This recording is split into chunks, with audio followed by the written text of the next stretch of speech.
Bye.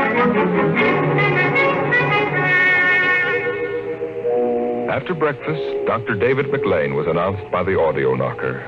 And the dining room table, recognizing him as an old friend, poured an extra cup of coffee, light with 4 lumps. I saw the nursery last year, George. It looked all right to me. You didn't notice anything unusual? No. The pattern showed the usual violence, a tendency toward slight paranoia. All children feel persecuted by their parents. Perfectly normal. I locked the nursery and they broke into it last night.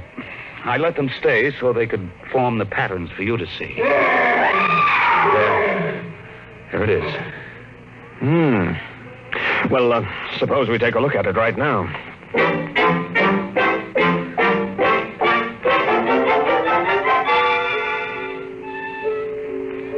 They entered without knocking and sent the children out. The screams had faded, and the lions were feeding quietly under the trees.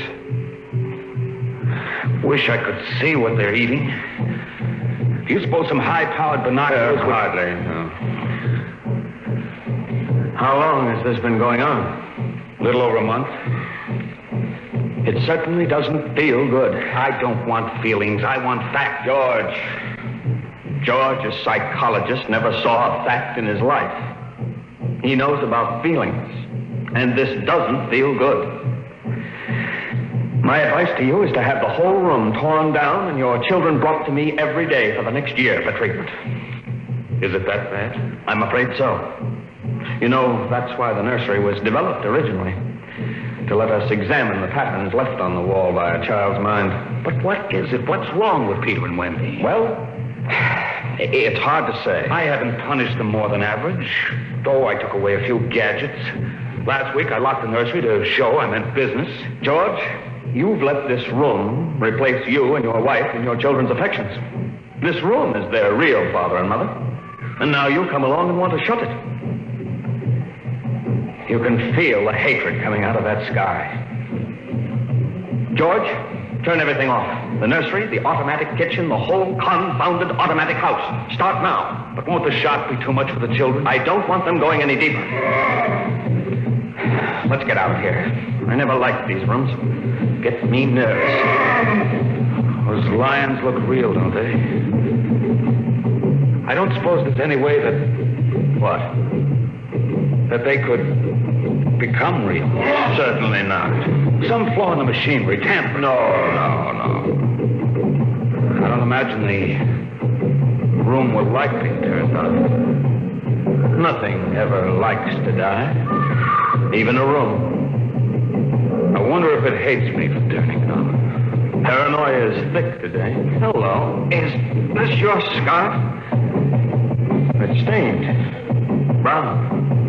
Say, that's blood. That's Lydia's. Come on, the main fuse box is out here. Go ahead. Pull the switch.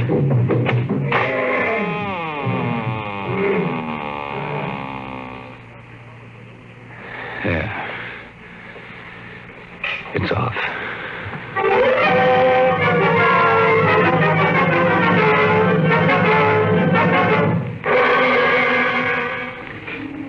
The 2 children were in hysterics. They screamed and kicked and threw things. They yelled and sobbed and swore and jumped on the furniture, weeping. It's off and it stays off. The whole house dies as of now. The more I see of the mess we put ourselves in, the more it sickens me. We've been contemplating our electrical, mechanical navels for too long. We need air. Fresh, unfiltered, unconditioned air. He marched around the house, cutting switches and pulling fuses. The stove was disconnected with a roast lamb in the oven and a flapjack still in the air. The heaters, the shoe shiners, the shoelacers, the body scrubbers and swabbers and massagers. He pulled the plugs and shorted out the controls, one after the other. The house became full of electronic corpses. It was a mechanical cemetery, so silent. None of the humming, hidden energy of the machines waiting to function at the tap of a button. And by the still dining room table, its radionic insides dead and currentless, Peter wailed at the house. Don't let them do it. Don't let Pom kill nothing. I hate you, Bob. I hate you. Peter, please. Insults won't get you anywhere. I wish you were dead. We were for a long while. Now we're going to start really living. One more, Daddy. Just one more. Oh, Wendy, one honey. One minute of the nursery, that's all. Just one more minute. George. George, it can't hurt, really. Oh, all right. Only shut up. 1 minute. And that's the end. Forever. Gee, thanks, Pop. Thanks. Then we're going on a vacation. Dr. McLean is coming in a half hour to help us out. Lydia, turn on the nursery. Now, remember, kids, it'll be just for 1 minute. Oh, boy. Come on, Wendy. Come on. Thanks, Daddy. Thanks a lot. Just 1 minute, remember. Oh, where'd I put those suitcases? Lydia! Don't shout, George. I'm right here. Oh, did you leave them alone in the nursery? Well, I've got to get ready, George. Oh, that awful Africa. What can they see in it? Well, in an hour, we'll be on our way to Iowa. What prompted us to buy a nightmare like that? Pride, I guess. We had the money and we were foolish. I guess we'd better get them out of there before they get involved with those beasts again. Pop! Come in! Daddy! Mommy! Come on, quick. Wendy! Peter, what's the matter? Hurry up. Open the nursery. Wendy! Peter! Well, they aren't anywhere. Wendy! Peter! Peter! Oh. The door. Open the door. They've locked it from the outside. Peter! Peter, open up! Peter! Don't let them turn off the nursery! Now, don't get ridiculous, children. It's time to go. Wendy, open the door, dear! Let us out. Peter, open the door. It's time to go. Open the door. George, the lions! Peter, do you hear me? Open this door. They're all around us! George! Son, do you hear me? Let us out. George, look out! The lions are coming!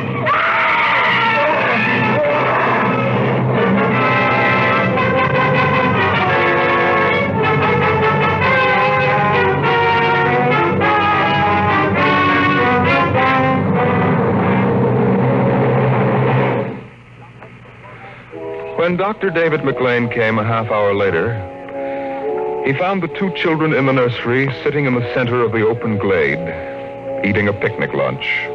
Beyond them was the water hole in the yellow Veldt land. Above was the hot sun. Dr. McLean saw at a distance the lions fighting and clawing, and then settling down to feed in silence under the shady trees. Hi, kids. Where are your mom and dad? Oh, they'll be here directly. Good. We've got to get going. He squinted at the lions with his hands up to his eyes. Now they were done feeding. They moved to the water hole to drink. A shadow flickered as the vultures dropped down from the blazing sky to finish what the lions had left. Dr. McLean. Dr. McLean? Huh? What? Have a cup of tea?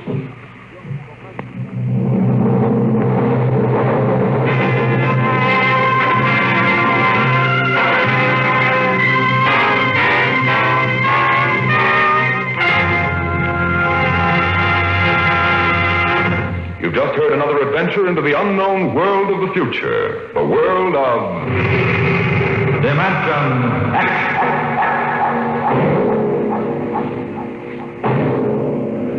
How soon we actually build a spaceship to conquer the stars depends upon many factors, not the least of which is a man, the overwhelming desire to create such a ship, and the power to have it done. Next week we tell the story of such a man as Dimension X brings you Nelson Bond's The Vital Factor. Dimension X is presented transcribed each week by the National Broadcasting Company in cooperation with Street and Smith, publishers of the magazine Astounding Science Fiction. Today, Dimension X has presented The Veldt, written for radio by Ernest Kenoy from Ray Bradbury's The Illustrated Man. Included in the cast were Leslie Woods and Bill Quinn as the parents, Joan Laser and David Anderson as the children. Your host was Norman Rose. Music by Albert Berman. Dimension X is produced by William Welch and directed by Fred Way.